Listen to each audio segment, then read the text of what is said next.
Merci Madame la Présidente. Alors moi j'ai 2-3 questions pour commencer et puis après je laisserai le rapporteur et puis ensuite on pourra continuer la discussion. Je voulais revenir quand même sur d'abord les aspects de définition de la souveraineté alimentaire, ce que vous l'avez évoqué un moment, mais vous avez été rapide en disant que c'est un concept qui existait avant et qui est revenu à la faveur des crises de 2020-2022.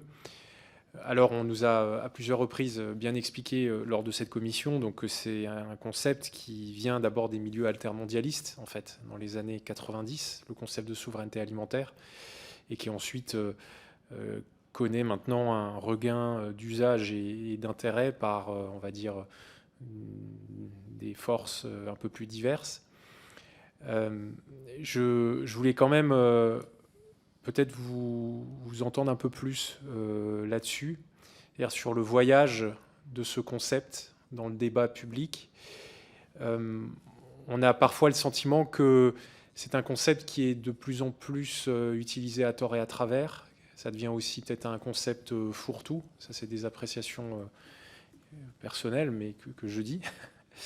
C'est-à-dire qu'on fait dire beaucoup de choses à la souveraineté alimentaire et chacun voit un peu midi à sa porte. Et on entend aussi que dans les milieux qui ont fait émerger ce concept, donc les milieux altermondialistes, il y a de plus en plus d'agacement. On l'a entendu dans cette commission d'enquête et je l'ai aussi entendu dans d'autres débats agricoles à l'Assemblée nationale, où notamment des forces de gauche, pour être très clair, nous disent ce concept a été complètement dévoyé. Donc est-ce que ça, c'est des choses aussi que vous avez pu entendre, vous, dans vos discussions avec les autres syndicats? Je pense par exemple à la Confédération paysanne, qui, on va dire, peut-être dans tout le paysage syndical agricole français, peut-être celui qui est le plus proche des milieux qui ont fait émerger ce concept.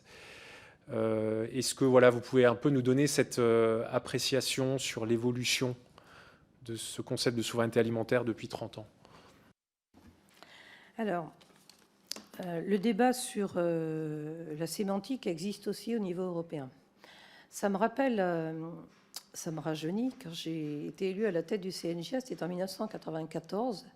À l'époque, certains agriculteurs ou certaines régions ou certains mouvements ne voulaient pas que j'emploie le terme agriculture durable parce que certains courants de pensée le revendiquaient comme étant le leur, qu'il avait toujours porté leur propriété. Je considère que les mots n'appartiennent pas à un courant de pensée, les mots sont les mots. L'agriculture a évolué vers plus de durabilité, et tant mieux.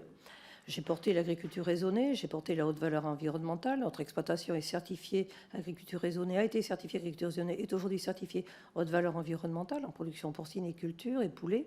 Donc je suis une militante de la bonne conjugaison entre les performances économiques et les performances environnementales. Et trop souvent, ces débats sémantiques font perdre du temps. Pour revenir au mot souveraineté alimentaire, dans les sphères bruxelloises, c'est plus souvent le mot sécurité alimentaire qui est employé, avec un travers, c'est que en langue anglaise, food security, c'est à la fois security et safety, c'est-à-dire safety, quantité, et sécurité, irréprochabilité sanitaire, non dangereux. Et donc le mot est plus valise quand on dit sécurité, en abordant le côté quantité suffisante et le côté sécurité, manger sans risque. Le mot souveraineté était moins adopté par les pays du Nord qui aujourd'hui évoluent peu à peu et commencent à l'utiliser. Dans le groupe Dialogue stratégique, où nous sommes une trentaine de représentants, il y a une représentante de Via Campesina et qui nous ramène toujours ce débat aussi, ce courant considérant que c'est eux qui l'ont inventé, initié. Il faut se rappeler que la FAO, ensuite, l'a repris, l'a décrit, alors dans un document très très long, dont je vous recommande la lecture d'ailleurs, mais enfin il fait plus de 20 pages, 27 pages, et justement en l'élargissant et en le sortant du côté un petit peu idéologique, parce que souveraineté alimentaire, telle que portée par les mouvements altermondialistes, tels que vous les avez cités, c'est l'autodétermination des peuples à se nourrir eux-mêmes.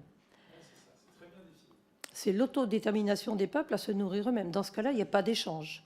Et nous, si nous avons porté un manifeste pour une souveraineté alimentaire solidaire, c'est parce qu'on a intégré dans le mot solidaire les échanges. La France achète, importe, La France exporte un certain nombre de denrées que certains pays ne produisent pas. Et d'ailleurs, quand on regarde, je sais qu'il n'était pas possible de passer un diaporama, mais je vous ai apporté le diaporama que j'avais préparé, dont une des diapositives montre la dépendance des pays aux importations de blé russe et ukrainienne. Et quand on voit certains pays qui sont dépendants à 100% du blé russe, on comprend pourquoi ils ont voté comme ils ont voté à l'ONU. Et donc la dépendance en alimentation crée une dépendance politique. C'est pour ça que le mot souveraineté. Et puis, on sait aussi tous, si on est raisonnable, que des pays comme le Congo, la Namibie, le Rwanda, qui sont aujourd'hui dépendants à 100% du blé russe, n'arriveront jamais à produire les céréales. C'est à la page 9. Les céréales dont ils ont besoin. Donc, il faut admettre le principe des échanges. C'est aussi pour ça qu'à Bruxelles, le terme employé, c'est l'autonomie stratégique ouverte, ASO. Autonomie stratégique ouverte. Un minimum d'autonomie, parce que c'est stratégique, mais l'ouverture, parce que nous commerçons. Et parfois, pour une même production, nous commerçons sur des produits différents. Par exemple, pour les céréales, nous exportons des céréales brutes, et des céréales transformées, mais nous importons des céréales transformées. Nous exportons des pièces de porc, nous importons des pièces de porc. Donc, à chaque fois, il faut regarder avec précision et dans le détail ce qu'il en est. Et vous voyez que si vous avez suivi les débats à l'ONU, vous comprenez pourquoi un certain nombre de pays ont voté comme ils ont voté. Alors, j'aime pas le mot faisant allégeance à la Russie, mais ne s'opposant pas à la réprobation de l'acte de la Russie, parce qu'il y a derrière des conséquences économiques. Et quand M. Poutine généreusement exporte des bateaux de blé vers tel ou tel pays, c'est aussi pour conforter une position d'influence dans cette zone du monde. Et puis, si on élargit un petit peu au sujet non agricole, la mise en difficulté alimentaire de ces pays conduit aussi à des courants d'immigration plus importants vers l'Europe, notamment, pour accentuer la déstabilisation. Donc il y a déjà une déstabilisation économique en raison de l'invasion de l'Ukraine par la Russie, avec l'explosion du prix de l'énergie, l'explosion du prix des engrais, qui a pris 149%, plus 149% sur les engrais azotés en une année, même si maintenant les prix ont légèrement baissé, on est sur des niveaux très élevés, coût de l'énergie aussi, x2. Dans une exploitation comme la nôtre, on double le coût énergétique. Donc il faut un prix du porc qui suive pour arriver à couvrir toutes les charges. Et donc, cette question de la souveraineté, dans le groupe dialogue stratégique modéré par le professeur Schröder, nous avons décidé de mettre une définition sur laquelle nous allons trouver un consensus. Et je pense que c'est une nécessité, mais ce sont vraiment des conflits de perte de temps, parce que je pense que... Alors, c'est aussi Thierry Pouche, le chargé des questions économiques à la BCA, qui l'explique très bien, en faisant le constat que depuis la crise Covid, la mise à l'arrêt du monde, la peur des dirigeants d'avoir des ruptures de chaîne alimentaire, chaque pays a réfléchi à un minimum d'autonomie stratégique, tout en gardant la possibilité de commercer. Donc, il ne s'agit pas d'être replié sur soi, ce n'est pas de l'autarcie. Personne ne peut préconiser l'autarcie. Il faut pouvoir échanger, mais ça amène ensuite tout le débat des conditions des échanges, donc des clauses miroirs, des mesures de réciprocité et des exigences aux frontières, qu'il s'agisse des aspects sanitaires ou des aspects empreinte carbone. Merci pour cette